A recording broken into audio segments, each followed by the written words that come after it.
What's up, everybody? Happy Monday. Hope all you had a great weekend. Hope you all had a wonderful Christmas. Um, Getting into this episode of Days of Our Lives, I enjoyed it. Y'all like my new cup? This is my new mug. I love this. This is so freaking dope. This is one of the Christmas gifts I bought for myself. I found this at Walmart for like $6 and some change, and I was like, I gotta get it. I have to. So yeah, I am super happy. John and Steve were able to patch things up, so to speak. John was not feeling it at first because John made it very clear. He was like, look, we could be friends again, but you need to admit that your son is a rapist. He was like, that's the only way. Steve was like, shit, I can't do that. He was like, you my friend, you my buddy. I miss you. But he was like, no. He said, I cannot admit to what my son did because he didn't do it. And John was ready to walk the hell out. But Steve was like, no, hear me out. Steve was like, let me convince you that he's telling the truth and he's innocent. So he came up with the whole theory about, like, what if it's a relative that, could have done it? Somebody that's closely related to Trip. Maybe on Ava's side, who knows? But John wasn't trying to hear it at first because John was like, that's out there. He was like, that's reaching. And listening to it, I do agree it is reaching, but it's possible. It's very possible. I mean, come on now. They've seen people literally come back from the dead. How out there could this be compared to that? You know what I'm saying? Like, come on now. How many times did they all come back from the dead? Hell, Steve, not too long ago, was Stefano DiMera.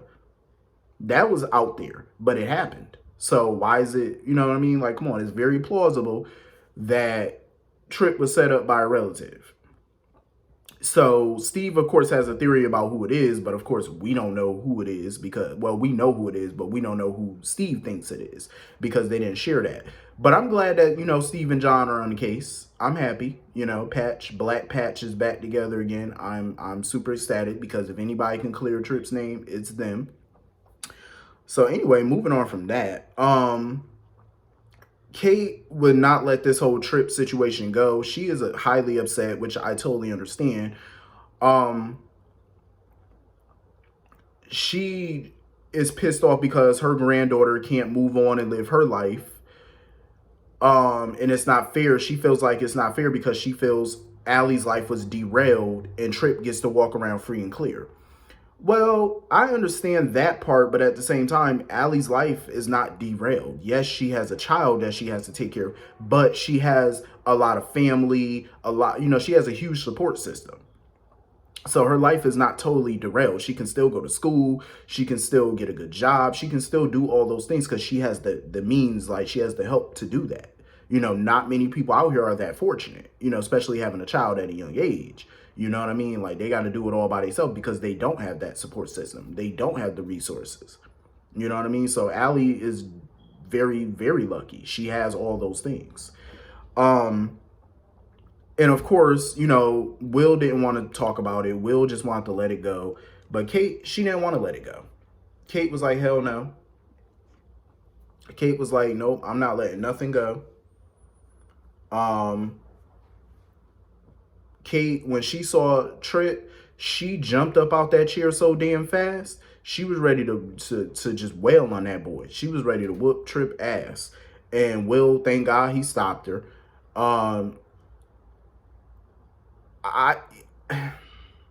Listen. The look on Trip's face when Will and Kate were berating him, telling him he's a coward, and Kate telling him he needs to leave town. The look on his face, I felt bad for Trip. Like, he really looked like he wanted to break down and cry. Like, he looked so hurt.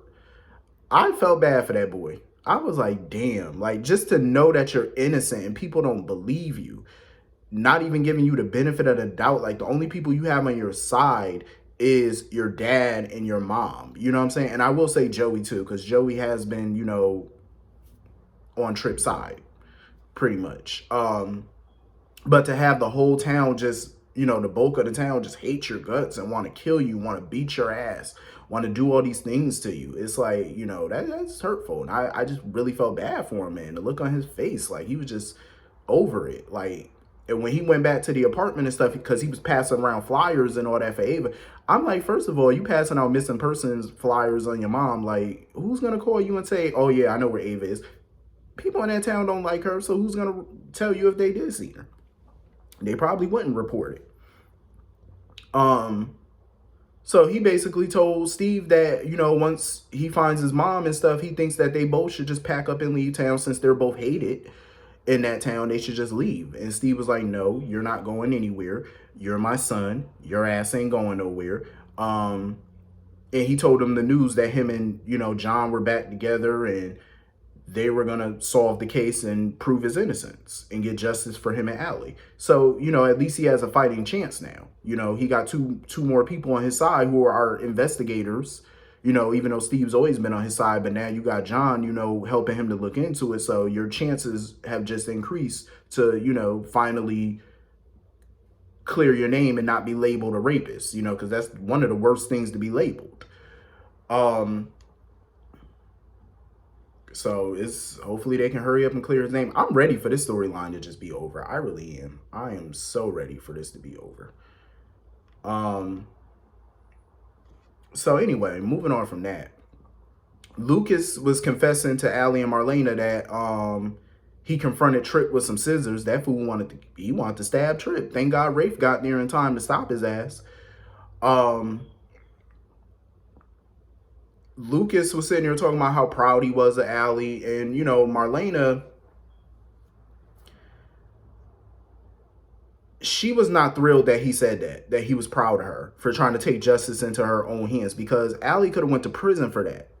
You know what I mean? Like, thank God, she had people on her side who, was going to sweep that shit under the rug or just not file charges, because she could have went to prison for that. That's not something to be proud of and encourage. You know what I mean? Like, yeah, she wants justice, but I think her best chance was that civil suit that she wanted to file. Yeah, he wouldn't have went to prison, but he would have had to pay you a whole bunch of money. But, trying to kill somebody is never the answer. And I'm glad Marlena was the voice of reason in this particular case. Yeah, you should be proud of your daughter's strength for standing up for herself, but not for any criminal act that she was about to commit. That's not something to be proud of.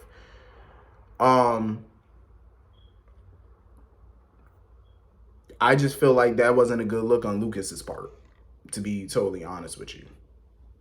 And I'm glad that, Marlena was not here for it, and she admonished Lucas for his foolish ass behavior and for him encouraging and enabling Allie's criminality. Like, no, you don't want to enable that. Why would you want your daughter to follow in the footsteps of violence? You know what I mean? Like, what you did and what Sammy has done over the years, that's where she gets that from. As her first line of defense is to just go all postal, grabbing guns and knives. You don't want that. No, you don't encourage that shit. Never. You don't encourage that foolishness. And I do agree with Marlena. They need to channel their energy into healthier ways. And I think the civil suit is great, but I can't wait until this storyline is over so that way everybody knows the truth and they can all move on from it. So anyway, moving on from that. Charlie continues to be crazy. I need the old Allie to come back, because the old Allie would have spotted this foolishness a mile away, that Charlie's nuts. Like, she would have been seen through this. This current Allie, she just all boy crazy and sprung and head over heels. The old Allie would have seen, not the old Allie, I meant Claire. The old Claire would have seen that. You know what I mean? Claire was, just as crazy, smart. And this new version, I'm like, no, you're just all types of crazy. When she showed up to Charlie's apartment and stuff like that, knocking on the door, hey, Charlie, it's me. I'm like, Clear, no. That boy has his mama tied up in a chair 5 feet away from the door. Don't, walk away. And he done hid Ava and stuff just to let Clear in. And Clear got him a little present or whatever. I don't understand why Clear can't see this. Like, don't you think it's odd that he was feeling fine up until the point Allie came in talking about, oh, he looked familiar and stuff? Put two and two together. Like, she said it herself in this episode that he was perfectly fine. And then all of a sudden he got ill and had to rush out and duh, Clear. It don't think. It happened right after Allie walked through the door and walked up on y'all. That's when he started feeling ill. Come on now, Clear. You're not slow. You are not dense. Come on now. And she had got him a new shirt or whatever, and she insisted that he put the shirt on right now to try it on. Only reason Clear insisted was because she wanted that boy to take his shirt off. That's the only reason she insisted. And then you notice how the camera zoomed in on his abs and stuff. I'm like, really? Days? Really? Ken Corday? Y'all really had to zoom in? That was unnecessary, but okay. We get it. He's in shape. Clear was ready to get down with the get down at that point. She was ready to go all the way. She was like, I don't care if your bedroom is messy. She said, we ain't even going to be noticing it. I was like, oh, I never met a woman so bold. Like, I didn't think women, you know, you got some women out there, but damn, usually it's the men that's that bold. But Clear was bold. I said, okay, Clear. But Ava started kicking, making all types of noise. And, you know, Charlie had to cover up, talking about it was the pipes kicking and all that stuff. So, of course, he rushed Clear out the apartment and all that. So Ava keeps trying to put up her spill, talking about, oh, we could be a family. Charlie is past that point. He doesn't want to be a family with her. He despises Ava at this point. And that's from years of neglect and, you know, just feeling like his mother didn't give a damn about him. So now he's out for self. He feels like he has a chance at real happiness and he wants to take it. The only thing is he feels he's not a murderer. So he can't bring himself to kill his own mother. So now he has to figure out what to do with her now. And you can see the look on Ava's face that she's scared because she was caught off guard by Charlie's behavior. I'm pretty sure she knew that boy was a little off over the years. I'm pretty sure she noticed, but she didn't know to what extent. I'm like, well, I don't feel bad for Ava because this is her own doing because of her shitty ass parenting. And this is karma for everything that you've ever done in life coming back on you tenfold. This is all your fault. Deal with it. Your son is a psychopath and you did it. You're the cause. I don't think the boy would have turned out like this had Ava been an actually decent parent. I mean, who's to say? He might have still, but speculative. But this was a good ass episode. I enjoyed this. And that shirt he wearing that Clear got him, I like that shirt. That shirt is dope.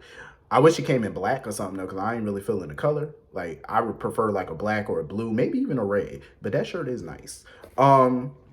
So anyway, hit the comment section. Let me know what y'all thought about this episode. I will see y'all all later. Have a good day. Peace.